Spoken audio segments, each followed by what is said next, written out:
नमस्कार शेतकरी मित्रांनो, माझी शेती माझा अनुभव. मी बाळासाहेब सुभाष गुंजाळ. आज आपण पेरू शेती करत असताना खूप मोठ्या संकटांना सामोरं जावं लागत आहे. पडलेले बाजारभाव आणि निराश झालेला शेतकरी. परंतु हे करत असताना सुद्धा आपल्याला पेरू शेती बंद करणं शक्य होणार नाहीये. कारण की आपल्याला जर पुढील काळात बाजारपेठेमध्ये टिकून राहायचं असेल आणि चांगलं उत्पन्न काढायचं असेल तर त्यात नियोजन करणं फार गरजेचं आहे. आणि हे बाजारभावाचं होतच राहणार आहे. इथून मागच्या काही दिवसांचा जरी विचार केला, काही वर्षांचा जरी विचार केला तर बाजारभाव साधारणतः नोव्हेंबर, डिसेंबर आणि जानेवारी ह्या दिवसामध्ये खूप अगदी 10 रुपये, 15 रुपये, 20 रुपये विकत असतात. आणि इथून पुढच्या काळात तर लागवडी भरपूर आहेतच, त्याच्याबरोबर बाजारपेठ कमी जास्त होतच राहणार आहे. परंतु ह्या सगळ्या परिस्थितीचा सामना करत असताना आपल्याला पेरू शेती टिकून ठेवणं फार गरजेचं आहे. आणि पेरू शेती टिकून ठेवली तरच ती आपल्याला पुढं उत्पन्न देणार आहे. म्हणून शेती करत असताना या सगळ्या गोष्टींचा विचार करणं गरजेचं आहे. आणि फक्त बाजार कमी होणं हे काय फक्त पेरूच्या बाबतीत होतं असं नाही. कांदा असेल, टोमॅटो असेल किंवा इतर अनेक पिकं आहेत, फळपिके आहेत की त्याच्यामध्ये सुद्धा खूप मोठ्या प्रमाणात बाजार पडत असतात. लोक गाड्याच्या गाड्या खाली फेकून देत असतात. त्याच्या तुलनेत तरी पेरूच्या फार इतका मोठा नुकसान तर काय शेतकऱ्यांचं होताना दिसून येत नाही. आणि जरी होत असेल त्यामध्ये काही नवीन शेतकरी आहेत की त्यांना पहिल्याच वर्षी याचा खूप मोठा फटका बसलेला आहे.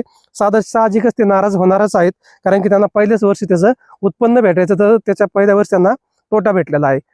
परंतु ह्या घटना घडत असताना मात्र शेती क्षेत्र हे असं एकमेव क्षेत्र आहे का जिथं कुठलाही बाजारपेठ निश्चित नाही, कुठला बाजारभाव निश्चित नाही. आणि हे सगळ्या गोष्टी होत असताना शेतकऱ्यांनी फक्त बाजारपेठेचा अभ्यास करणं वर्षभर आणि कुठल्या टायमिंगमध्ये आपण पेरू धरू आणि कुठल्या टायमिंगमध्ये आपल्याला बाजार चांगले भेटतील याचा जर अभ्यास केला तर आपल्याला चांगला स्वरूपाचा बाजारपेठ उपलब्ध होणार आहे. साधारणतः आज आपण माझा हा पेरूचा प्लॉट आहे आणि 16 एकर पेरूच्या शेतीचं नियोजन करत असताना काही खतांची आवश्यकता पेरू बागेमध्ये भासत असते. आणि जर योग्य मात्रा दिल्या गेल्या नाही तर मात्र त्याच्या गुणोत्तर परिणाम होताना दिसून येत आहे. पाहू शकताय की आपण आता हा माझा 3.5 एकरचा प्लॉट आहे. आणि हा प्लॉट करत असताना आपण चालू बागेमध्येच याच्यावरती शेंडा खुडणी केली होती किंवा कट मारला, रिकट घेतला होता आपण. आणि तो रिकट घेतला साधारणतः बऱ्याच लोकांनी ऑगस्ट आणि सप्टेंबर या काळामध्ये काहींनी प्रॉपर छाटण्या पण केल्या होत्या किंवा चालू याच्यात कट पण मारला होता. आणि आता जवळजवळ एक 70 ते 80 दिवसांचा कालावधी होत आहे. सेटिंग पूर्ण होत आहे. आणि सेटिंग पूर्ण झाल्यानंतर मात्र त्याला योग्य त्या खतांची मात्रा देणं फार गरजेचं आहे. आणि जर खतांच्या मात्रा जरा त्याच्यामध्ये भेटल्या गेल्या नाही तर मात्र निश्चित स्वरूपात परत पुन्हा आपल्याला गुणवत्तेचा प्रश्न निर्माण झाला. आणि गुणवत्तेचा प्रश्न निर्माण झाला पुन्हा बाजारपेठेचा प्रश्न निर्माण होतोय. म्हणून हा जर प्रश्न निर्माण होऊन द्यायचा नसेल तर सेटिंग झाल्यानंतर आपल्याला योग्य खतांची मात्रा देणं गरजेचं आहे. आज फक्त आपण याच्यामध्ये एकाच खताविषयी बोलणार आहोत का त्या खताची त्याला का गरज आहे. कारण की अनेक खतं ज्यावेळेस आपण मिक्स करून सांगतो तेव्हा सारा शेतकऱ्यांचा गोंधळ होत असतो. म्हणून आज आपल्याला ज्यावेळेस अशा पद्धतीने सेटिंग होत आहे, म्हणजे ही जे काय सेटिंग झालेली आहे आता पूर्ण फळाची पूर्ण होतच आहे, एवढ्या आठवड्याभरात तर पूर्णपणे चित्र स्पष्ट होणार आहे. परंतु ज्या वेळेस फळांची सेटिंग होत असते त्यावेळेस ही फळाला अशा ज्या शिरा येतात ह्या फळावरती किंवा लंबुळकं फळ तयार होणार किंवा ओबडधोबड फळ तयार होणार. आणि अशा वेळेस मात्र त्या फळाच्या क्वालिटी जर निघाली नाही तर मात्र ते फळ बाजारामध्ये विकलं जात नाही किंवा कमी किमतीमध्ये विकत असतं.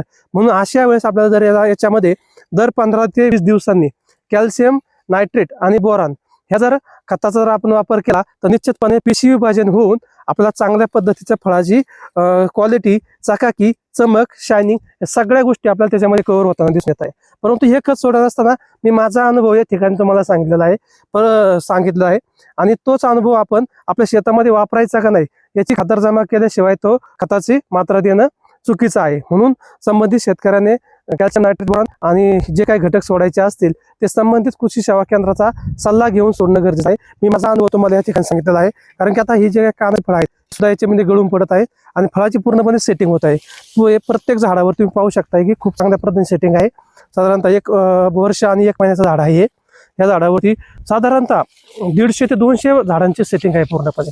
प्रत्येक झाडावरती पाहिलं तुम्हाला छोट्या प्रत्येक झाडावरती फांदीवरती इतक्या मोठ्या प्रमाणात सेटिंग आहे. आणि हे सेटिंग होत असताना मात्र खतांची काळजी घेणं फार गरजेचं आहे. आणि खतांची काळजी घेत असताना खूप चांगल्या पद्धतीने सेटिंग झालेले आहे. हे पाहू शकता किनाची फळ आहेत ही आपस बारीक होताना दिसत आहे आणि काही गळून पण पडत आहे.